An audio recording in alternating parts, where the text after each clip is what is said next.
Subscribe to my channel and hit the bell icon so you never miss any video from my channel. میرے شہنشاہ قید خانے میں تھے، ملاؤں نے چاہا الزام لگائے، اس نے کہ فاحشہ عورت کو ڈھونڈا، اسے رات کی طریقے میں امام کی سیڑھیاں اتاری گئی تاکہ صبح کو امامت پہ الزام لگ سکے۔ جب صبح سپاہیوں نے کھڑکی کھولی تو منظر عجیب تھا، آگے امام سجدے میں تھا، پیچھے مستور سجدے میں تھی، آگے امام کی تسبیح آ رہی تھی، پیچھے مستور کی تسبیح آ رہی تھی۔ جو ساتویں کوٹھڑی میں جا کے صرف اپنا بچائے اسے نبی کہتے ہیں، جو ایک رات میں فاحشہ کو شاہدہ بنا دے۔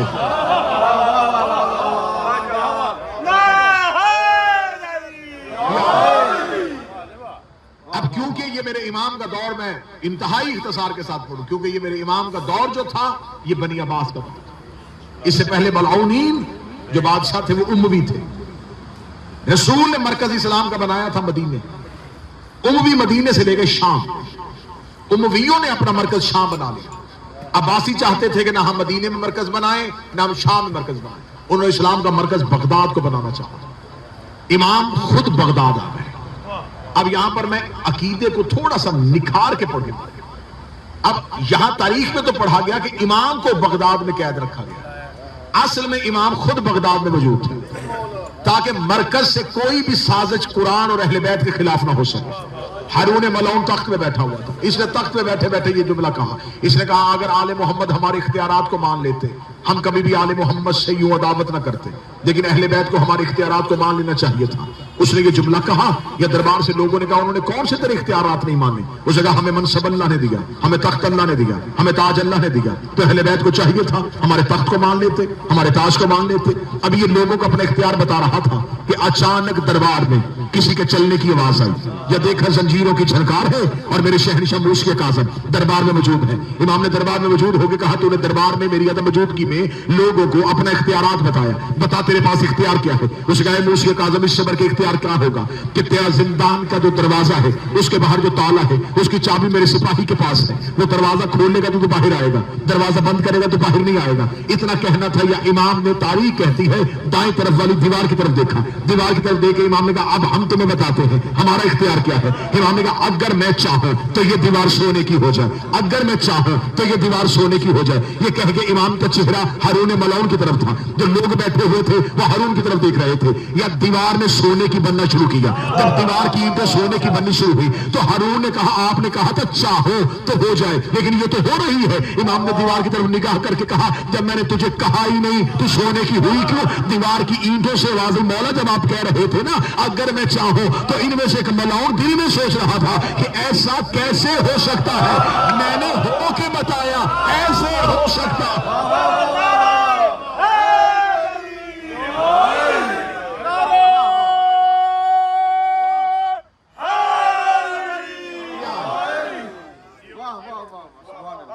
لہذا ان کے اختیارات پہ بحث نہیں ہو سکتی، ان کی عصمت پہ بحث نہیں ہو سکتی، ان کی ولایت پہ بحث نہیں ہو سکتی۔ سارے باب الحوائج ہیں، لیکن مخصوص ہستیاں کیوں کی گئی؟ تاکہ مرادیں مانگنے والوں کو مانگنے کا سلیقہ آ سکے۔ سارے باب الحوائج، سارے ہی معصوم ہیں۔ اور کہا جاتا ہے اولنا محمد، آخرنا محمد، اوسطنا محمد وکلنا محمد۔ یہاں ترجمہ کرنے والے کہہ دیتے پہلا محمد، درمیان والا محمد، آخری محمد، 12 کے 12 محمد۔ 12 کا لفظ نہیں، کلنا محمد، کل محمد۔ اب ان کا کل کیا؟ ان کے کل میں اکبر بھی ہے، ان کے کل میں مسلم بھی ہے، ان کے کل میں اصغر بھی ہے، سارے کے سارے محمد۔ یہ حدیث بہت دفعہ آپ سن چکے، اول محمد، آخر محمد، کل۔ لیکن حدیث کی گہرائی میں جاؤ، نبی نے فرمایا صرف اول اور آخر محمد نہیں، اوسط بھی محمد۔ اگر میں کہوں یہ پہلے سے لے کے آخری بندے تک میری گفتگو سنیں اور درمیان والا بھی سنیں، جو میں نے پہلے سے آخری کہہ دیا تھا تو درمیان اوسط کی طرف نگاہ کیوں ہے؟ جب میں نے کہہ دیا تھا کہ اول سے آخر سارے درود پڑھیں لیکن اوسط بھی درود پڑھیں، تو جب میں نے اول سے آخر کہہ دیا تھا تو وہ اوسط اس میں آ گیا تھا۔ حدیث سے پیغمبر ہے اول بھی محمد، آخر بھی محمد، اوسط بھی محمد۔